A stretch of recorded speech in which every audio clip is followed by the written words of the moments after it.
La Bible dit que Dieu et le ciel sont saints. Et saint veut tout simplement dire parfait.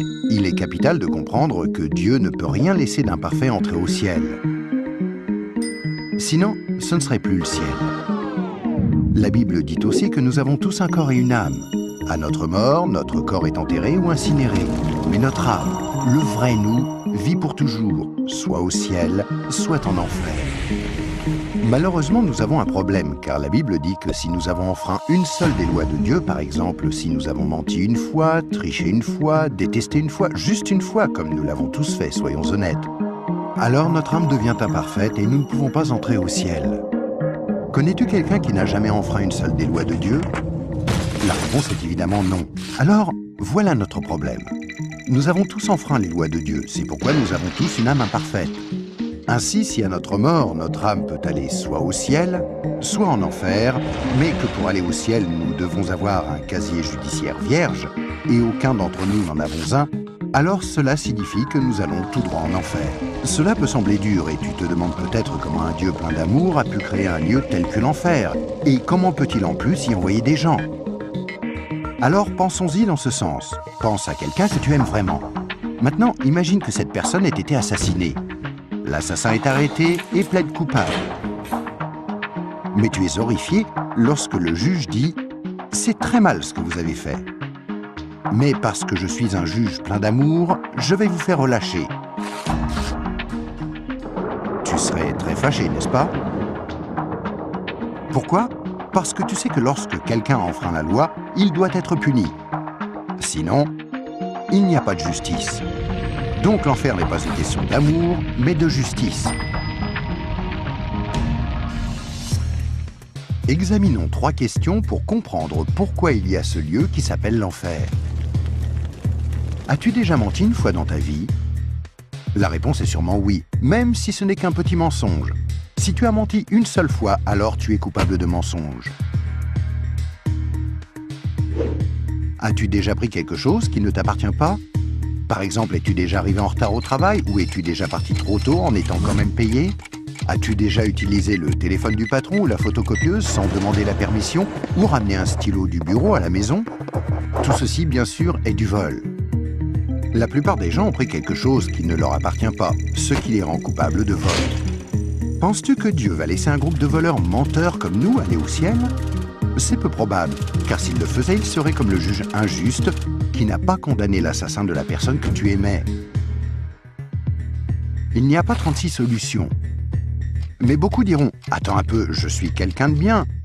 Et il y a une grande différence entre le mensonge, le vol et le meurtre. Or, je n'ai jamais tué personne. Mais ce qui est intéressant, c'est la façon dont Jésus a redéfini le mot meurtre. Il a dit « Si vous avez détesté quelqu'un dans votre cœur, vous l'avez tué dans votre cœur ». Alors, voici la dernière question. As-tu déjà détesté quelqu'un? La vérité, c'est que la plupart des gens ont déjà ressenti de la colère ou de la haine vis-à-vis des autres. Ce qui, selon Dieu, nous rend coupables de meurtre. Voilà la mauvaise nouvelle. Afin qu'il y ait une justice, il faut qu'il y ait un endroit comme l'enfer. Mais voici la bonne nouvelle. Et c'est là que Jésus entre en jeu. Ce qui distingue Jésus du reste du monde, c'est qu'il est parfait. Contrairement à nous, il n'a enfreint aucune des lois de Dieu. C'est pourquoi il a un casier judiciaire vierge, une âme parfaite. Imagine la scène avant que Jésus ne vienne sur terre, il y a 2000 ans. Jésus a regardé dans l'avenir et t'a vu ici aujourd'hui. Il s'est tourné vers Dieu, son Père, et lui a demandé « Père, j'aime les gens de ce monde et je ne veux pas qu'ils aillent en enfer pour avoir enfreint tes lois. Existe-t-il un moyen pour qu'ils soient pardonnés ?» Dieu le Père a regardé son Fils et a dit « Jésus, il n'y a qu'un moyen. Tu devras aller sur terre, devenir un être humain et vivre une vie parfaite. Puis tu mourras d'une mort cruelle sur une croix pour prendre la punition que les gens du monde méritent pour avoir enfreint mes lois. Quand tu auras fait ceci, le jour où ils te demanderont d'échanger leur casier judiciaire avec ton casier judiciaire parfait, alors il leur sera possible d'être pardonnés. » Jésus a accepté volontairement, et il y a 2000 ans, il est venu pour donner sa vie pour nous, pour payer le prix de toutes les lois de Dieu que nous avons enfreintes. Or, il n'y a pas de plus grand amour que lorsque quelqu'un donne sa vie pour nous. Mais il y a encore autre chose que nous devons faire pour être pardonnés. Il y a 3 événements principaux dans la vie de chacun. La naissance et la mort, mais nous n'avons aucun contrôle là-dessus. Mais il y a aussi le 3e, le jour où nous demandons à Jésus de nous pardonner, quand nous lui demandons de nous donner son casier judiciaire vierge. Il y a certaines idées reçues à ce sujet, mais dans la Bible, le principe du pardon de Dieu est clair. Nous ne sommes pas pardonnés en étant baptisés ou confirmés, ni même en priant occasionnellement, ou en allant à l'église, ou en croyant en Dieu, ou en essayant d'être bons. Ce sont toutes de bonnes choses, mais aucune ne nous accorde le pardon. Jésus a dit qu'il y a 2 choses que nous devons faire pour être pardonnés.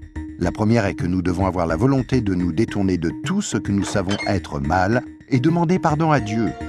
Remarquez le mot « volonté ». Il y a peut-être certaines choses que nous nous sentons incapables de renoncer par nos propres forces, telles que dépendance, mauvaises habitudes ou des obsessions. Mais là n'est pas le problème. Dieu nous aidera du moment que nous en avons la volonté et que nous voulons nous détourner de ces choses-là et demander pardon à Dieu. La deuxième chose que nous devons faire, c'est faire totalement confiance à Jésus.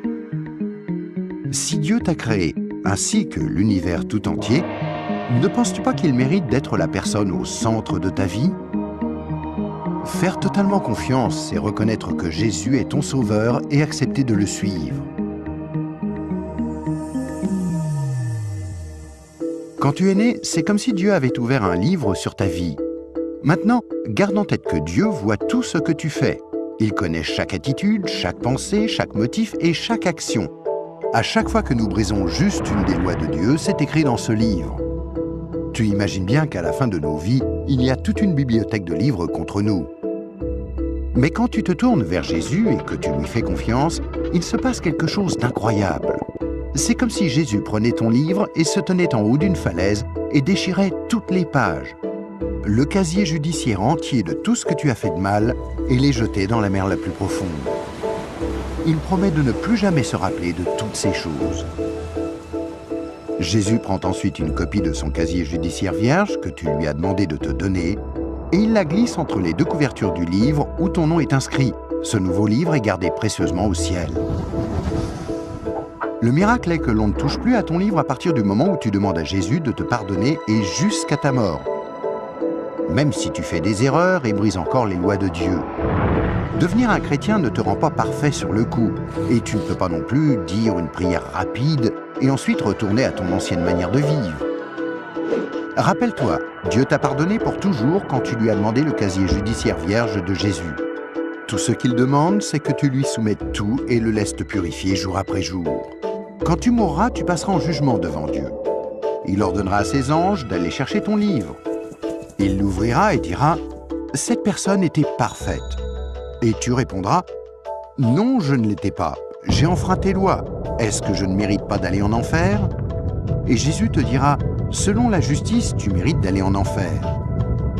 Tu as enfreint mes lois, et certaines, de nombreuses fois.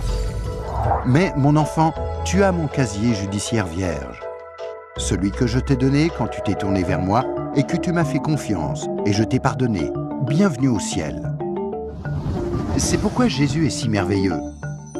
Grâce à lui, il est possible que chacun, peu importe les erreurs commises, soit pardonné et entre un jour au ciel. Imagine que tu ne te sois jamais tourné vers Jésus. Pense à ce qui pourrait arriver. Quand tu mourras, tu iras devant Dieu lors du jugement et Dieu te dira « Je suis désolé, je ne peux pas te laisser entrer au ciel, je dois t'envoyer en enfer. Tu ne m'as jamais demandé de te pardonner. Je t'aimais tellement que j'ai tenté par 6 façons différentes d'attirer ton attention. Premièrement, je suis mort sur la croix pour prendre sur moi ta punition. Deuxièmement, quelqu'un t'a expliqué d'une manière simple que tu pouvais être pardonné. Troisièmement, il y avait des églises à travers le monde. Certaines étaient bonnes, d'autres moins bonnes. Tu aurais pu trouver les bonnes. Quatrièmement, je t'ai donné une conscience pour que tu distingues le bien du mal. Cinquièmement, j'ai créé un monde si beau. Comment as-tu pu ignorer ma présence? Et sixièmement, je suis ressuscité des morts, afin de prouver que je suis Dieu et que tout ce que j'ai dit était vrai. Mais tu n'as encore rien fait. Je suis désolé, je ne peux pas te laisser entrer au ciel. Je dois t'envoyer en enfer. Et toi, si tu meurs ce soir, où iras-tu? Rappelle-toi, pour entrer au ciel, il faut un casier judiciaire vierge, que tu ne peux avoir sans avoir demandé à Jésus de te donner le sien. Afin de recevoir ce don gratuit, tu dois faire seulement 2 choses. Tout d'abord, tu dois vouloir te détourner de tout ce qui est mauvais dans ta vie et demander pardon à Jésus. Et deuxièmement, tu dois faire totalement confiance à Jésus. À moins de faire ces 2 choses, il t'est impossible d'être pardonné et à ta mort, il te sera impossible d'entrer au ciel. Ce qui est affreusement triste, parce que c'est la raison pour laquelle Jésus est mort pour toi.